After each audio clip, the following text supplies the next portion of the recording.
Hi hello எல்லாருக்கும் வணக்கங்க. இப்போ நம்ம என்ன பார்க்க போகிறோம் அப்படின்னு பார்த்தீங்கன்னா ஹெனோலா ஹோம்ஸ் அப்படின்னு ஒரு படம் வந்திருக்கு. 2 பார்ட்டாக ரிலீஸ் ஆயிருக்கு.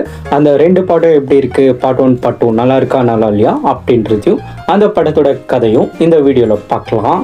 எனோலா ஹோம்ஸ் பார்ட் 1 அதோட கதையை பார்க்கலாம். எனோலா அப்படின்ற ஒரு பொண்ணு அவங்க மதரோட ஜாலியாக வந்துட்டு இருக்காங்க. குவிஸ் கேம்ஸ் அப்படி இப்படின்னு சொல்லிட்டு பயங்கரமாக துள்ளிக்குள்ளே விளையாடுறது இந்த மாதிரி தான் அவங்க வந்துட்டு இருக்காங்க. அவங்களுக்கு 14 வயசு ஆகுது. 14வது பர்த்டே அன்னைக்கு என்ன பண்ணுறாங்க அப்படின்னா அவங்க மதர் வந்து ஒரு லெட்டர் அவங்க எழுதி வச்சுட்டு அவங்க வீட்டை விட்டு கிளம்பிடுறாங்க. அதுக்கப்புறம் அவங்கள பார்க்கறதுக்கு அவங்க 2 பிரதர்ஸ் வராங்க. அந்த பிரதர்ஸில் ஒருத்தர் தான் ஷெர்லாக் ஹோம்ஸ். ஷெர்லாக் ஹோம்ஸாக நடிச்சிருக்கிறது வேற யாரும் இல்லை, ஹென்ரி கவில். அதாவது நம்ம சூப்பர்மேனாக நடிச்சிருப்பார் பார்த்தீங்களா பழைய கெட்டப்பில், அவர் தான் ஹென்ரி கவில், அவர் தான் சூப்பர்மேன். ஸோ இந்த படத்தில் வந்து ஷெர்லாக் ஹோம்ஸாக வந்து அவர் நடிச்சிருக்காரு. ஸோ சூப்பர்மேன் தெரிஞ்சவங்க இந்த படத்தை நீங்கள் மிஸ் பண்ண மாட்டீங்க. நான் அவர் உங்களுக்கு பிடிக்கும், ஸோ இதுவும் உங்களுக்கு பிடிக்கும். ஸோ நம்ம கதைக்குள்ளே வரலாம். ஹெனோலா வந்து அவங்கள மீட் பண்ணுறாங்க. மீட் பண்ணதுக்கப்புறமா அவங்க எல்லாருமே வீட்டுக்கு போகிறாங்க. வீட்டுக்கு போனதுக்கப்புறம் ஹெனோலாவோட பெரிய பிரதர் தான் அவங்கள இதுக்கு மேலே பார்த்துக்கலாம் அப்படின்னு சொல்லிட்டு முடிவு எடுத்துட்டு